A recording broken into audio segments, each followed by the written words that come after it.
Hello and welcome to the Stafford Boxing Report. I am Sheila Stafford, the complete voice for the future of women in the global boxing industry as boxers and businesswomen. Stafford Boxing, the making of champions. Please like, subscribe, share, and leave a comment. I have a special guest today. He is one of the most patient men that I know, but I would like to add on my husband is extremely patient as well. I need everyone to stand up and give an applause for a man that is the heartbeat in the boxing industry.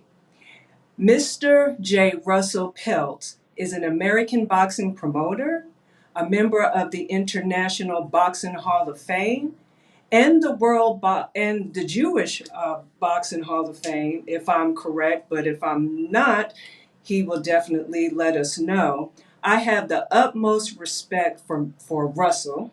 So everybody, please welcome my special guest, Russell. It's great to be here, Sheila. Oh, it is It's great to the see you. it's the Philadelphia Jewish Sports Hall of Fame. Gotcha. Thank you for that correction. Okay. First, I want to let everybody know that how we first connected. I was attending Georgia State University and I was taking a journalism class. I had never taken that type of class before. And I reached out to Russell through an email because I had to do a report on someone. And I emailed you, I introduced myself first, and then asked if you would answer some questions for me. And when I tell you, you did not even hesitate, not one little bit.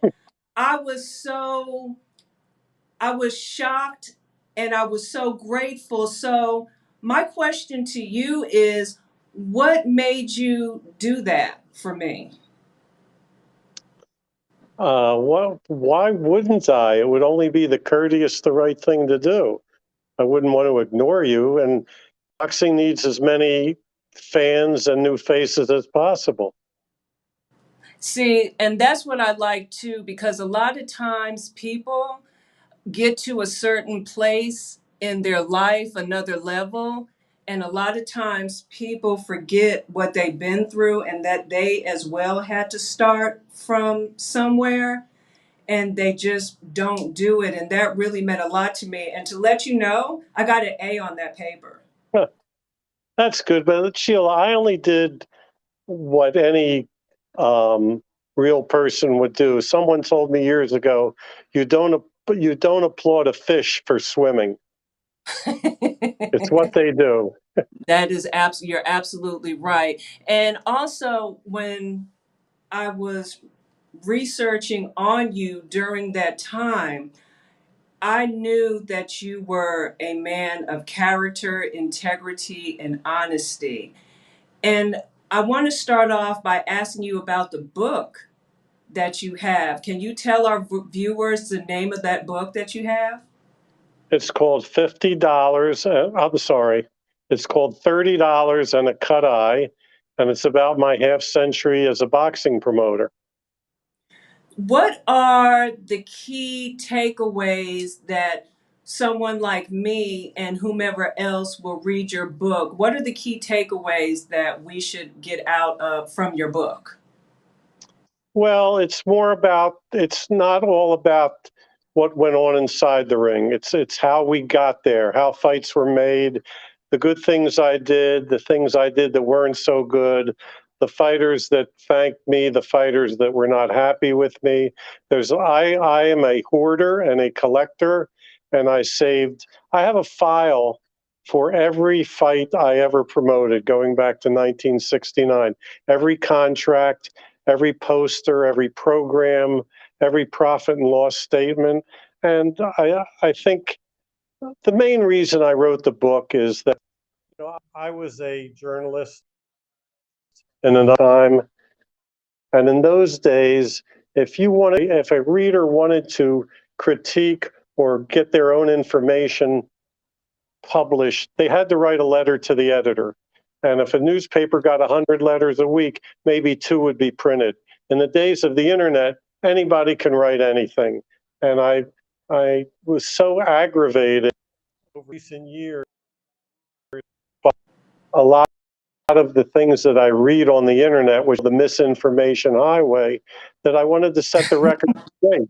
So I've gotten as much satisfaction out of writing my book as I have of any fight I ever promoted or any award I ever received. That's amazing. So we're going to go back a little bit. Was it 12 years old? You were 12 years old when you made the decision that this is what you wanted to do? Well, I was 12 years old when I saw my first boxing match on television. Gene Fulmer was fighting Carmen Basilio for a piece of the world middleweight title that had been stripped from Sugar Ray Robinson. This was in the summer of 1959. And later that year, I went into a neighborhood bookstore and bought a book, picture book back then. Today, it's a coffee table book called Nat Fleischer's Pictorial History of Boxing. And I devoured the book and I kept watching the fights Wednesday nights from Chicago, Friday nights mostly from Madison Square Garden. And as a present for my 14th birthday, which was December of 1960, my dad took me to my first live fight at Convention Hall in West Philly. And as I put in the book, when I walked into the convention hall and I saw the empty ring with the cigar and the cigarette smoke above it, and I knew, I said, this is going to be part of my life. You have to understand that I was raised on the main line, which is an affluent suburb outside Philadelphia. And until I got to high school, the only Black people I'd ever come in contact with, Black or Hispanic, were the people who either cleaned our home or a couple mechanics who worked for my dad in the plumbing business. And if there were 5,000 people in Convention Hall that night, I'd say maybe 10% were Hispanic, 40% were Black. And I loved it. It was a whole new world for me. In high school, in my graduating class at Lower Merion, the same high school that Kobe Bryant went to, there were 459 kids in the class. 19 were Black. And I don't know, it was just a world that I'd never experienced before. And I loved it.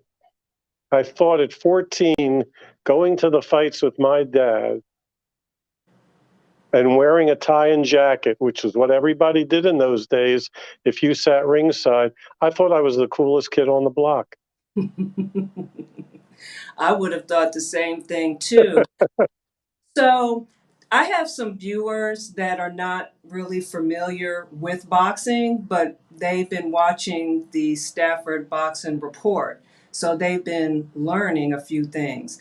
Now, you are a promoter. Can you please tell our viewers the responsibilities, whew, that you had on your back to make sure that the event went by smoothly?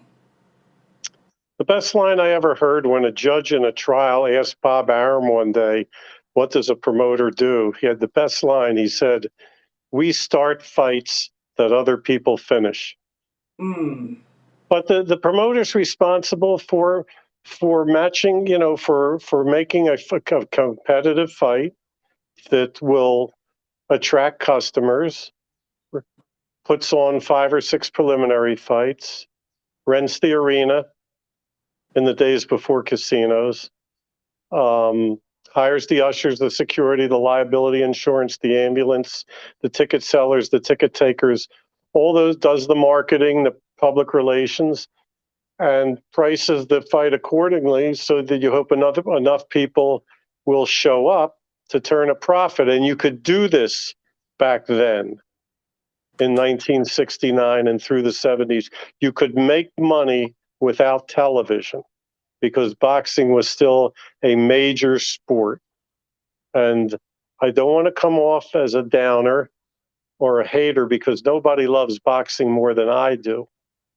But it's so hard today for someone to get into the business because television runs the business, and 99% of the television in the United States is controlled by four people: Bob Arum at ESPN, Al Heyman with Showtime, Eddie Hearn with Matchroom, and to a lesser degree, Oscar De La Hoya with DAZN also, same as Matchroom. So let's just take an example. My most current, my the last world champion, and I hate to use that term because there's a world champion on every street corner today, Jason Sosa from Camden. He got to the point where he was about, let's say, 18 wins, 1 loss, 3 draws, and I couldn't get him on television because it's a closed shop. So I had to turn over half of my fighter to Top Rank to get him on television. And that's the problem that independent promoters have today. Sooner or later, unless you're Sugar Ray Leonard in the old days, or perhaps a Boots Ennis today, you have to turn over half your fighter because it's a closed shop. But that's a little off the subject. Promoters are not the most popular people in the world because they have the reputation, and maybe deservedly so, certainly in the old days, of ripping off fighters. None more famous than Joe Louis, who was the franchise in the 40s, and when he was finished, had no money to show for it. But not all promoters are like that. And when you love something the way I loved boxing, you don't want to do anything like that to hurt it. Doesn't mean I'm perfect. Only Rocky Marciano was perfect. Forget what Floyd Mayweather says. But, when you add up the positives and the negatives, I think I come out ahead.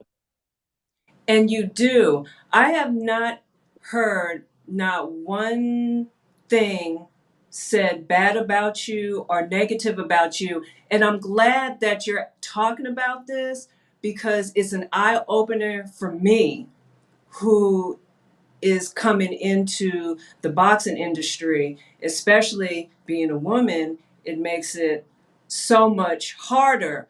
But I want to piggyback off of what you said. A lot of times I see that boxers do not trust the promoters.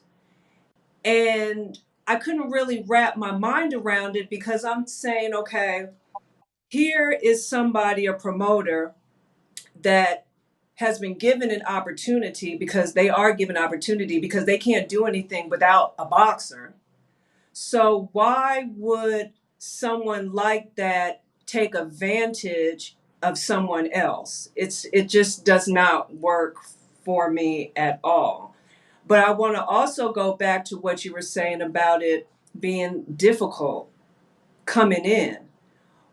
What type of advice, what type of wisdom can you give someone like me and whomever else that wants to enter into the boxing industry from the business side, since it's so tricky? Well, the first thing I say is forget it. If that doesn't dissuade them, a lot depends on where you're from. In a major city like Philadelphia, where you have to contend with the Flyers, the Sixers, the Phillies, the Eagles, and college basketball for the entertainment dollar.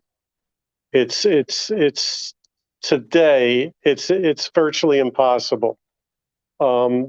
See, there's a difference today between a promoter and a man with a promoter's license. A lot of fights, a lot of shows today at what they call the club level, which is the misnomer anyway, are funded by managers. In other words, a guy will call up a promoter and, can you put my fighter on the card? And the promoter will say, yeah, you pay your fighter, you pay the opponent, you pay the travel, hotel, meal.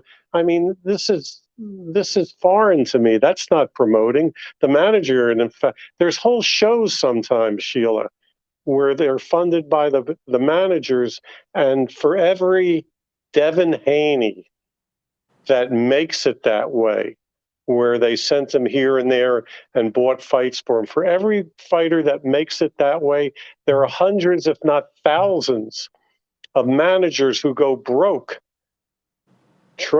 Because to pay today for a 4-round fight in a place like Philadelphia is going to cost a manager between $4,000 and $5,000 all in.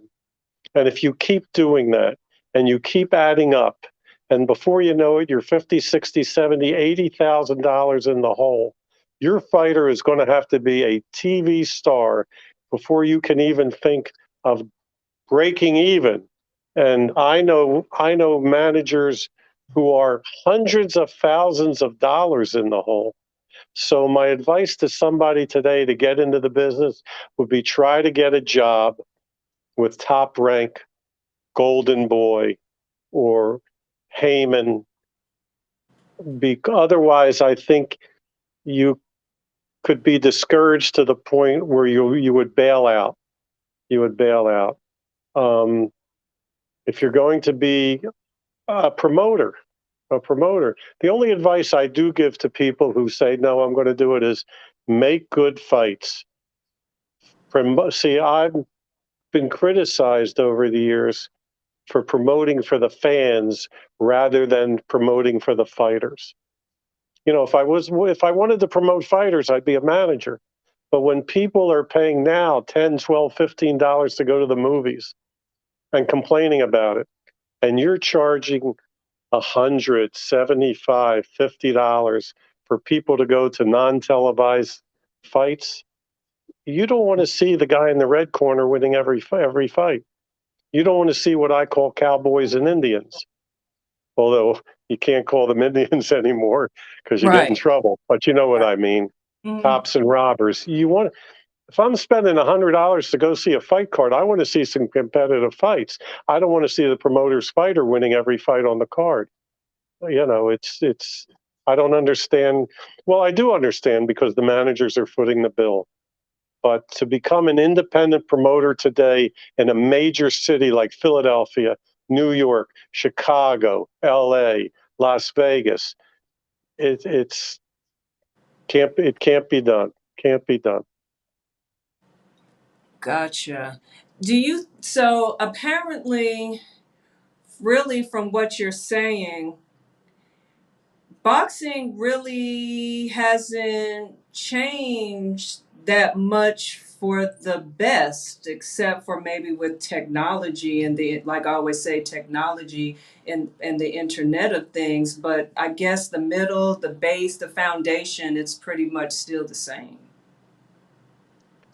Well, I was saying to someone the other day, I go on Twitter, I go on Facebook, and I read all these boxing comments, hundreds of them. And I say to myself, wow, there's a lot of people here that are interested in boxing. And then I realize that most of my friends and Twitter people are boxing people. They're not. In other words, when I was a kid going to see the Philadelphia Eagles play at Franklin Field in the early 60s, everybody knew Floyd Patterson was the heavyweight champion of the world. Everybody knew that Emil Griffith was the welterweight champion of the world. But if you go to an Eagles game today and there's 60,000 people in the stadium, I don't care if it's the Eagles, the New England Patriots, the Las Vegas Raiders, whoever, I don't think there's a handful of people who could tell you who the lightweight champion of the world is. And I'm not sure I can. And I'm a historian. Uh, I- um, I think the biggest problem with boxing is what hurt it more than anything was the influx of the alphabet groups. And the fact that when I started, there were 8 divisions and 8 world champions, and we knew them all. I mean, it's just outrageous what's going on. Here's my best example: the recent NBA playoffs. Mm. Suppose there were no playoffs. Suppose at the end of the season, the 6 or 8 division winners didn't play each other, and they'd all walk around saying, the Celtics would say, we're world champs, or whoever else was in it. The Toronto Raptors would say, we're world champs. How would you know? Who would you know? That's what boxing has become. That's what it became. I mean, we have 5 weight classes between 106 and 115. I mean, come on. Why don't we just have a weight class for every pound on the scale? All it means is more sanction fees for the alphabet groups. So how could anybody follow that who goes to Celtics games, Knicks games, Rangers games, Warriors games? How can you follow that? Yeah, I was looking, and it is a lot of weight classes. I have a question from Vinyl Oil B. I hope I pronounced that right. She said, "Hey guys, what's one of your best memories of an experience in your career that we may not know about?" That's to you, Russell. One of the best experiences of my career. Listen, the book is full of 1,000 stories. Okay. So I'll just pick this one out. Okay. We had a fight at the Spectrum in 1973. Benny Briscoe was fighting a guy from Nebraska named Art Hernandez for the North American Boxing Federation middleweight title. And there was a fighter on the undercard named Mike Everett, whose brother Tyrone Everett was a terrific fighter, got hosed in a world title fight and later shot and killed by his girlfriend as he was preparing for the rematch. But anyway, Mike was fighting a 6-rounder on the card, and we got to the weigh. In those days, you weighed in the morning of the fight. So his opponent didn't show. And you hate to disappoint a fighter who's been training for weeks. And in those days, you didn't have all the medicals, and the commissioners didn't act like matchmakers. So there was a manager in town from Cleveland who had a flyweight on the card, and he made a call back home to Cleveland from the weigh. And this is like 11 in the morning. And he calls a kid named Willie Williams, wonderful Willie Williams, who at the time had a record of about 10 wins and 30 losses. Okay. So he calls him on the phone, Willie, can you get on a plane at 2 o'clock and fly to Philly? Sure. Fighters did this in those days without holding you up for a king's ransom.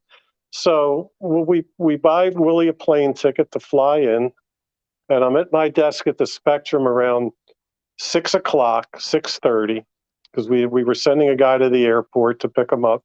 And Willie calls. I said, are you at the airport? He said, no. He's flying now from Cleveland to Philly. He says, I'm in Baltimore. I said, how did you get to now? I'm calm now, but I was screaming then. I said, how'd you get to Baltimore? Let's see, 73. So I was 26 years old.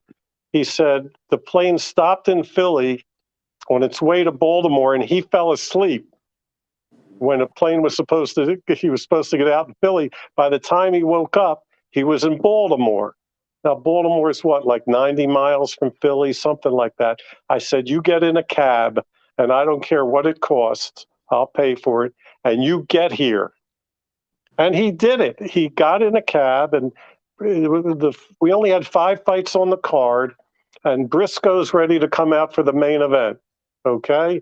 I'm down at ringside, and one of the security men says, there's this young kid banging on the door of the Spectrum, claiming he's fighting tonight. Right? I said, go let him in. So I ran outside. It was an $80 cab bill, which today is about $600. And we sent him down to the dressing room. And I'd like to tell you a Hollywood ending that he won the fight, but he didn't. He got stopped. We made it after the main event, but Mike Everett got to fight that night. And that's the story I'm telling you now. Wonderful Willie Williams wound up with a record of about 10 wins and 40 losses. But he was one of those guys that you needed. You needed guys like that to save the show and keep the other kid fighting. And those fighters, to me, are just as important as the guys that headline under the bright lights of Madison Square Garden and Las Vegas. as Got long as nobody gets hurt. facts. Another question. Also, how do you feel about what Eddie Hearn said about being blocked by U.S. promoters? Well, I don't know how he's been blocked. I'm I'm not the president of the Eddie Hearn fan club. Um, I don't think he's been blocked. Eddie Hearn was getting $125 million a year from the zone in the first 2 or 3 years. I mean, have I seen the contract? No. I have enough people that I know. And now he's getting maybe 85 or 90. Can you imagine the fights that I could make with 85 to $100 million a year? I mean, see, some of these big time promoters, they don't want to be the best promoter in the business. They want to be the only promoter in the business. I mean, we're not getting value for the money that ESPN and DAZN are hemorrhaging, and they are hemorrhaging money on boxing. I mean, the purses that are, and listen, I know it's a tough sport. Nobody knows how tough it is. When you're in that gym sparring 3, 4 times a week and you're getting hit in the face 30, 40 minutes every week, I get it that fighters should be paid, but it's not reflected in attendance, paid attendance, not discounted attendance, not comps. It's not reflected in paid attendance and it's not reflected in TV ratings. Okay?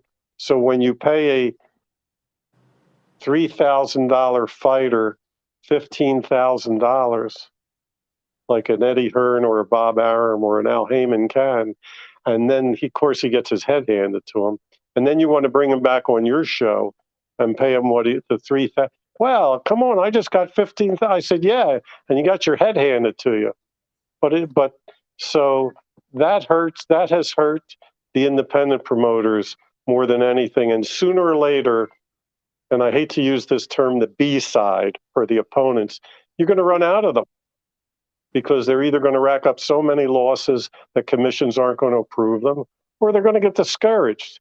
There should be a platform, and that's what we try to do. I'm advising people now. If a kid's got 4 wins and 6 losses, match him with a kid who's got 3 wins and 5 losses. Let them have their own careers without feeding them. Sure, they're not going to make as much money, but without feeding them to the undefeated kids and the Olympic stars.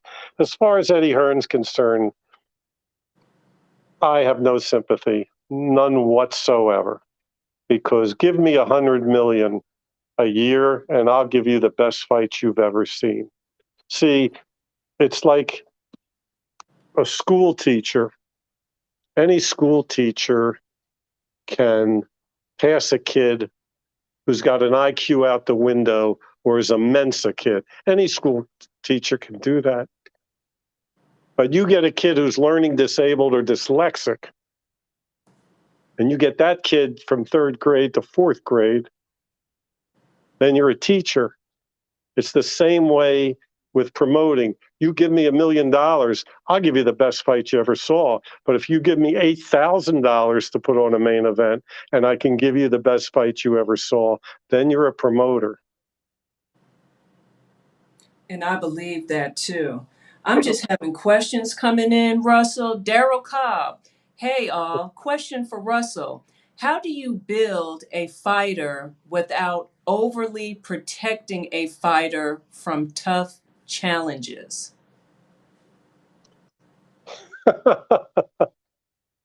I'm not in the protection business because I came up at a time when only the best survived. It's like today. When I was a kid, the best players played on the team. Okay.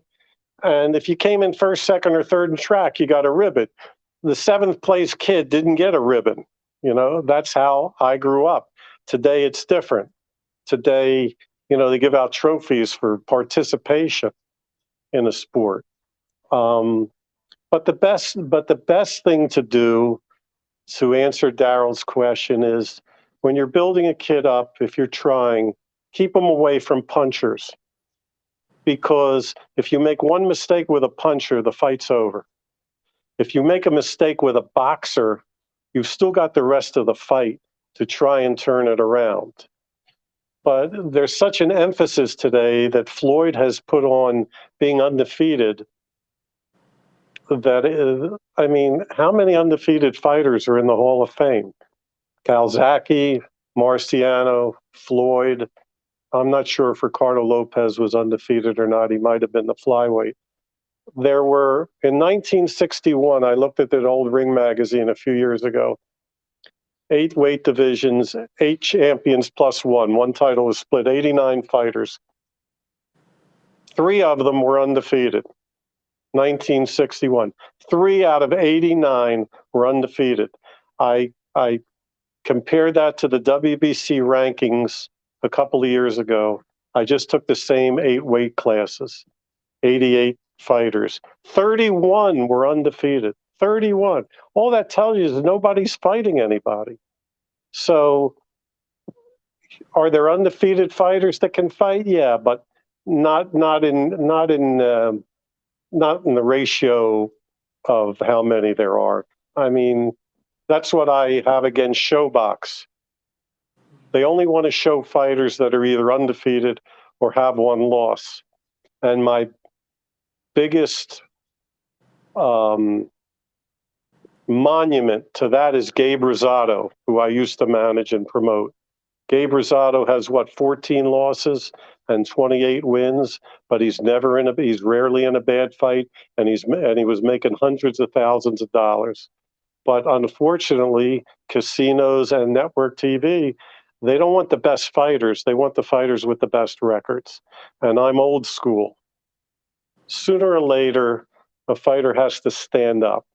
And you don't want to build a kid up to 20-0 and invest all that time and money and spots on shows and find out in his 21st fight he can't fight. Better to find out early. I'll give you a good example. I manage a kid named Shenard Bunch. He's got about 19 wins. It's a welterweight. He's been on Showbox once. He got a draw with a guy named Boket Shika.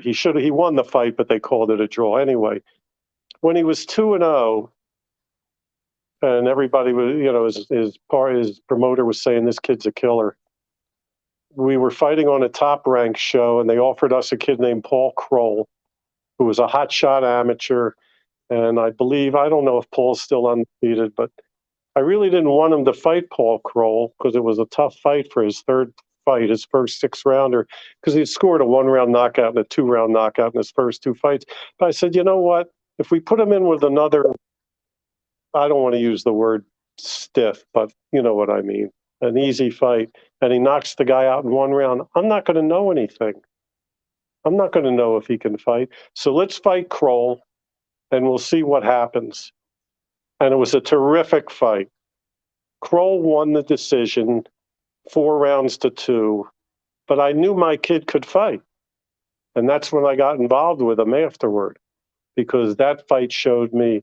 Same thing happened years ago when I discovered Prince Charles Williams. I was promoting Marvin Johnson at the time, the first 3-time world light heavyweight champion. And we were fighting Prince Charles Williams in Indianapolis, who was 12-3 and going nowhere.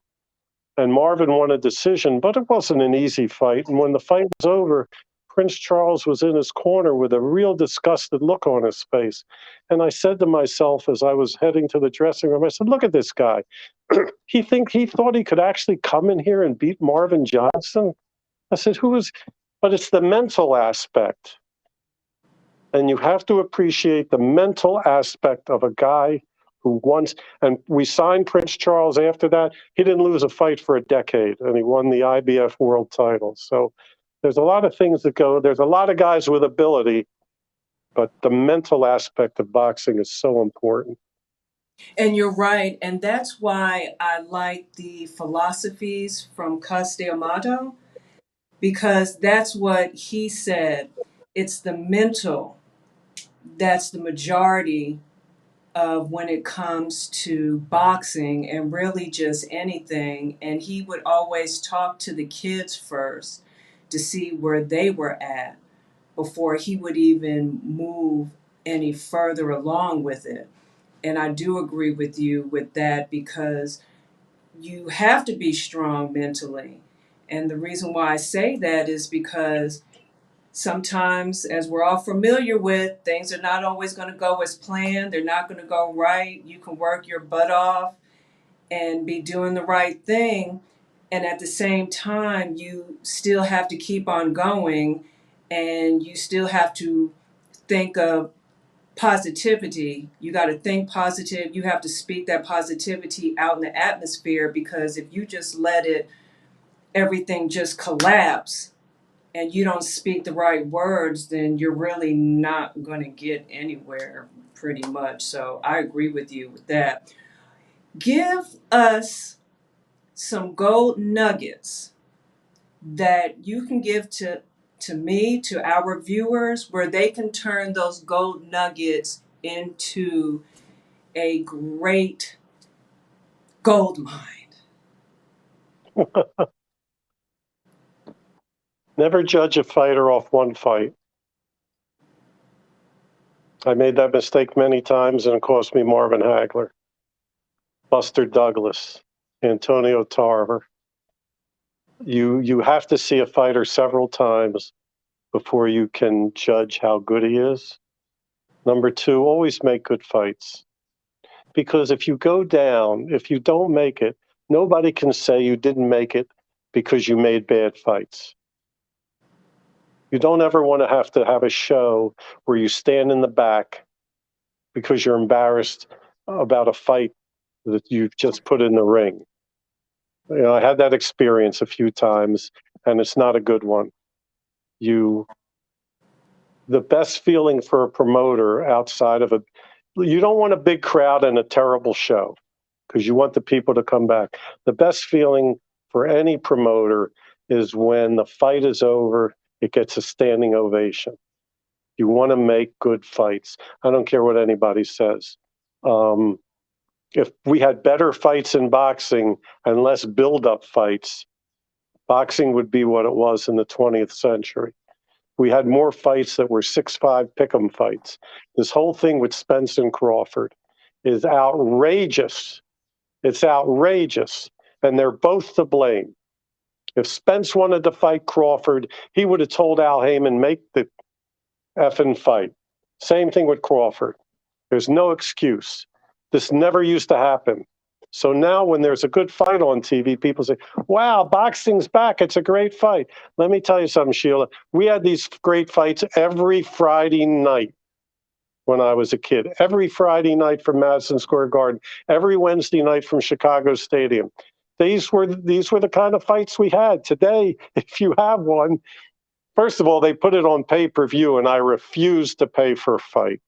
I don't pay for the World Series. I don't pay for the Super Bowl. I don't pay for the NBA playoffs. Why would I pay for Andy Ruiz against, who's he fighting? It's not Chris Arreola. He's fighting, I can't remember. Anyway, it's on pay-per-view. Maybe he's fighting Luis Ortiz coming up. Come on.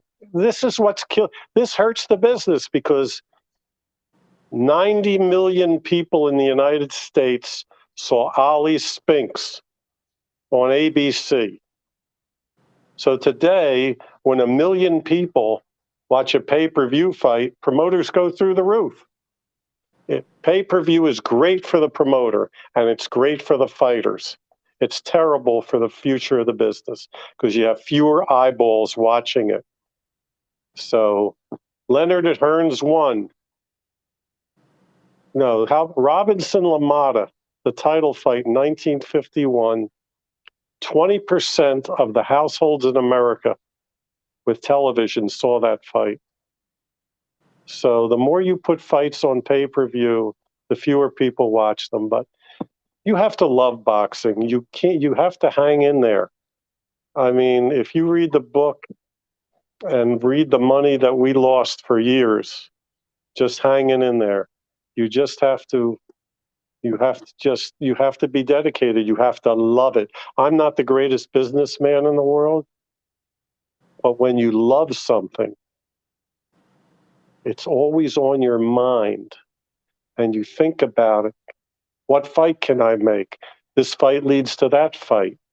I mean, I promoted shows because I wanted to see a certain fight, even though I may have overpaid for them.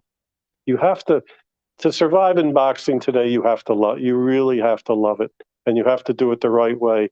And paid fights by managers is not the right way. I don't care if that's the best we can do. Then we're going to keep going down that slippery slope we're on, and people can call me a hater for all they want. And I understand it because people who are making their money in boxing don't want to hear negative things like me. That's why Teddy Atlas is no longer on ESPN, not because he couldn't tell a jab from a hook. He was as good an analyst as we ever had. And he wasn't perfect like the rest of us, but he brought a different dimension. And people don't like negativity, they don't want to hear it. I got you. You put us up on some game. I really do appreciate it. I know our viewers really do appreciate it. I want to thank you for taking the time out of your schedule to come and speak with me. It's very much appreciated. And everyone, I would like to thank you for watching, and for those that are going to be watching later. Don't forget you can also listen to it on audio, Spotify, and Podbeam, and it is streamed live on some of the social media platforms like LinkedIn, YouTube, and Facebook, and others. So, everyone, we are going to get ready to go. Make sure you like, share, and subscribe. Also, check out the Stafford Boxing YouTube channel. Please like, share, and subscribe. And my husband, Furquan Stafford, aka Stafford, will be joining us next week. And he is the co host from this point on. Yay! Thank you. So, Stafford Boxing, the making of champions. Thank you.